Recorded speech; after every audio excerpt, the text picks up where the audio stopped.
Hey guys, in this video I want to talk about blind independence and why it's not good to be dependent, but also why it's better to be on the more extreme side of being independent while also being reasonable.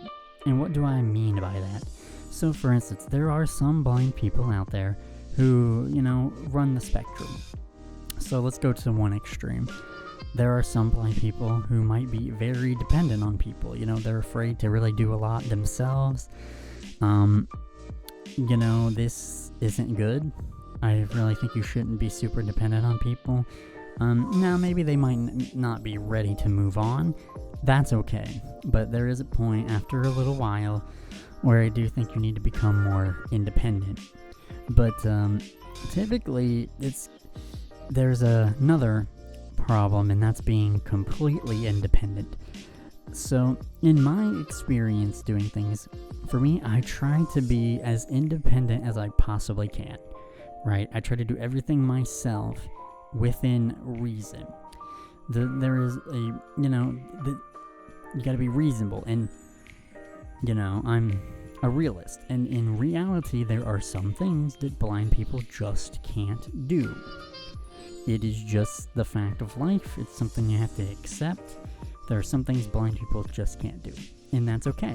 And that's when you can ask for help.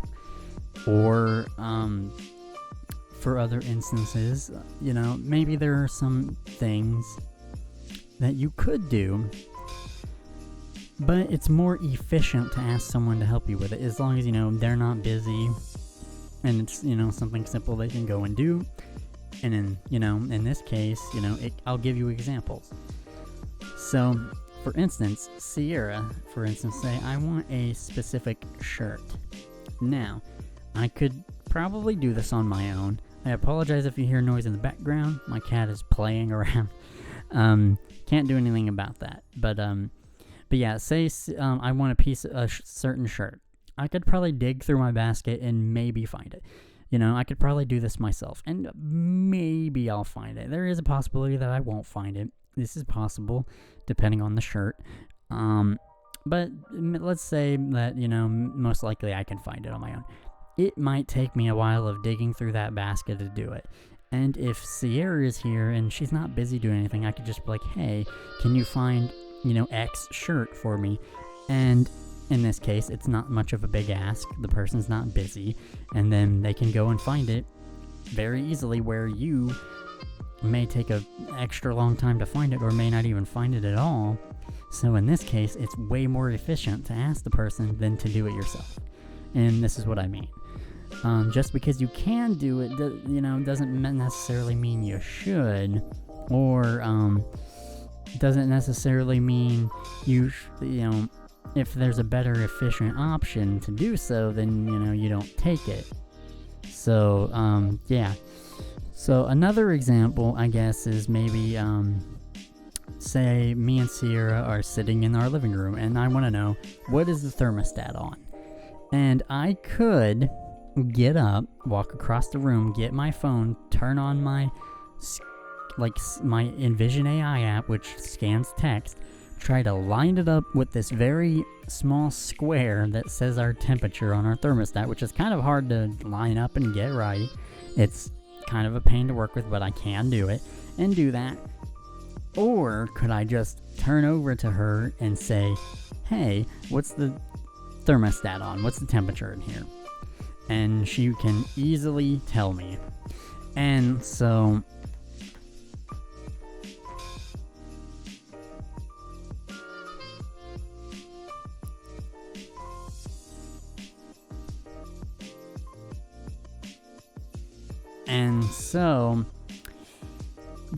that's way more efficient. Yeah, I could do that myself, but is it practical? And is it, the best way to do it? No. So, in certain circumstances, just be more reasonable and smart about it, and more efficient and practical about certain things. It's okay to ask a person for help once in a while. Because if you're the type, I think it's way better to be more independent than not, but you can't be too extreme about it. You gotta you got to be reasonable about it and accept help when needed, or when it's more reasonable to do so, or more efficient. So like, for instance, maybe there's someone who doesn't take help ever, right? They want to do everything themselves, never, like that's good to a point, but then it just becomes stupid at some point, when, it could just get done easily if you just ask someone. And because you're mostly independent, when you do ask that person for something, it's not a big deal, because it's not like you're in the dependent zone where you're asking them to do stuff for you all the time, and they're getting annoyed, because you're asking them to do every little thing for you. But when you're independent and do pretty much most things on your own, the one little thing you ask them for here and there, they'll be happy to do it and, be fine and won't be annoyed because you do most things on your own. So it'll be a better relationship, with that person in the end being this way as well. Of course, like I said, being independent is great, but, be reasonable, be realistic. Take help when you need it, or when, it might take you a really long time to do something and the person's not doing anything, they're not busy, and it's a simple thing they can do to help you out and just save some time and grief on your end. That's kind of my message to blind people about kind of where you need to be. If you are dependent, try to break away from that. I know it might be a little daunting or scary, but you can do it. Trust me. We've all been there. You just gotta kind of step out of your comfort zone and learn to do things. And on the other side of the spectrum, like if you're too independent, like, which is such a thing, kind of ease up on it a little bit in certain circumstances. All right. That's kind of been my video about being blind and independent, but also being reasonable. I just kind of wanted to talk about that a little bit today. So hopefully people enjoyed this. If you did, please give it a like, please subscribe, and all that good stuff. And I guess that's kind of been it for this video. So I will see you in the next video.